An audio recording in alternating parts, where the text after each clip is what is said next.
So the first complete story that I ever brought to Mr. Davis 1 week after phoning in a book report for Frank Herbert's Dune that I actually only just read for the first time this year. I'm sorry, Mr. Davis, if you see this. I just read Dune recently and I loved it.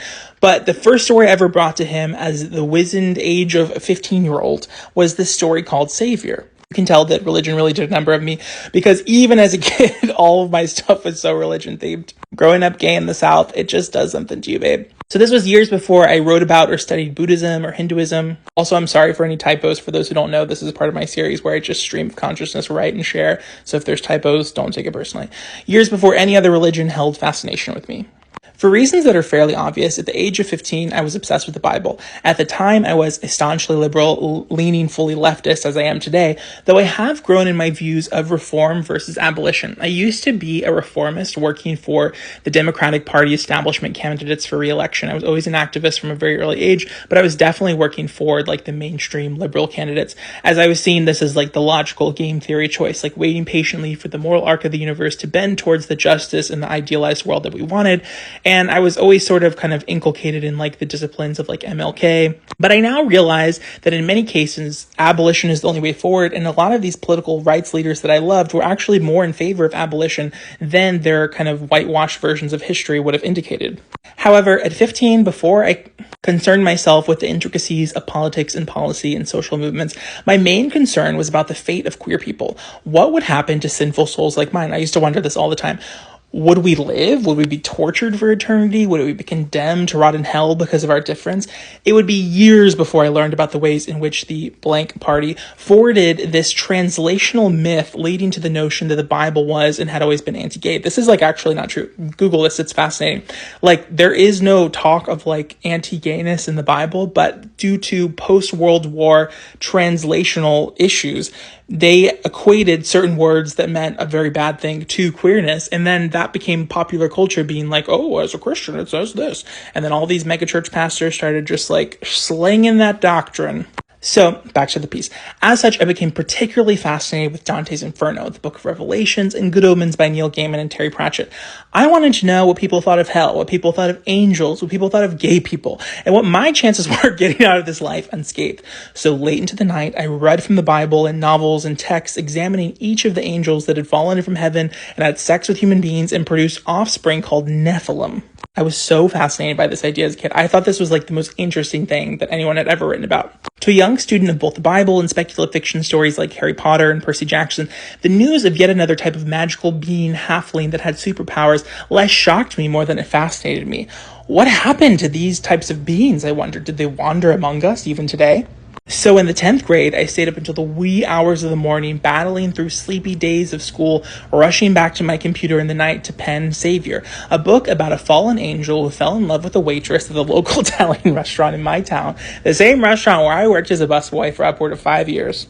Let me tell you, this book was high camp, and I would be willing to bet my bank account that it was largely devoid of plot and hung together solely through vibes. But what it did have was a beating heart, fascination with storytelling, a love of character, and a deep reverence for language, a respect that I've carried with me through to this day. Though hopefully I've become a better writer in the years that have followed. I mean, I got a creative writing master's degree. Hopefully I'm a little bit better than I was back then. Don't let this unedited stream of consciousness newsletter be of any metric in your weighing of if the former is true. So I remember the morning I brought the manuscript to Mr. Davis. I told him that it had taken me months, but that I'd finally written my first novel. I was 15 or 16. I knew that he knew that no 16-year-old could have possibly written a novel of any merit, unless their last name was Paolini, but much to his credit, he patiently and lovingly read the manuscript over the weeks that followed and offered me feedback on the chapters. In a way, it was my first ever writing workshop, and when he gave me a pile of notes, I had my first ever real-life review, and there was something so healing in that Mr. Davis didn't laugh at me or point his finger at me for trying and objectively failing at my dream up until that point, which would be to be a big-name novelist who wrote compelling stories that changed the world, answered the big questions, and that made people feel less alone. What a tall order and pressure to put on a child, but that's what I was aiming for. Similar to George Saunders' reflections on his mentor Tobias Wolff in The New Yorker, Mr. Davis had a kindness to him that was invaluable to a young writer like me, and through the mere act of reading my project and taking it seriously, he seemed to declare to me and the legions of insecure voices deep within me that I was a writer, and that with practice and patience and effort I might someday make something that truly changed the world, and that all those scraps of pieces that led up to this first malformed manuscript, that all of it somehow mattered and would continue mattering.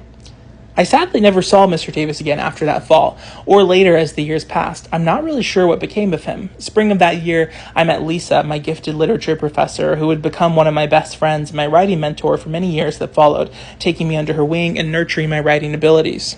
Still, though, I think of Mr. Davis from time to time, and I promise myself that one day when I do publish my first novel, how I'll be sure to put his name in the acknowledgements and thank him for being my very first reader, the very first adult in my life that read my fiction and said it was good and that I should keep going.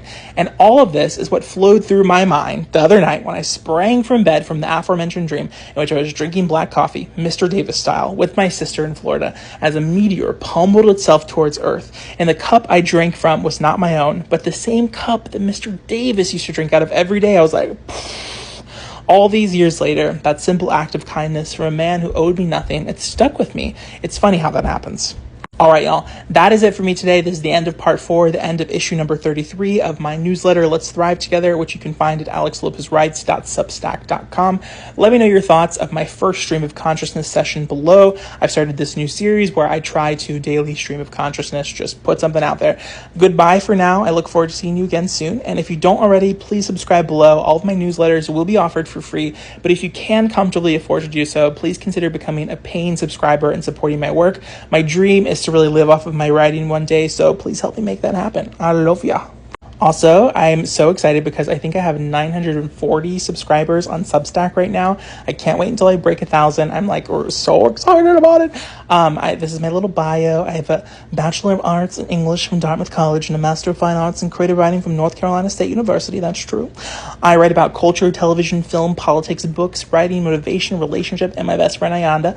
I hope you will subscribe to my Substack. I hope you like my writing. Let me know your thoughts. Let me know what this brings up for you. I would love to talk to you. I love y'all. And if you're interested, you can check out my previous issues. Like I said, this is issue number 33, so you can go to 32, which is all about Ayanda's most recent podcast, which I loved. Issue 31 is all about one of my favorite shows I saw this year, A Small Light on National Geographic and Disney+. Issue 30, which is all about Elizabeth Gilbert. You can see and you can go read there if you're interested. But until then, this concludes issue number 33. I love you. I hope you're having a great day. Happy Wednesday, and I will see you hopefully soon, hopefully tomorrow.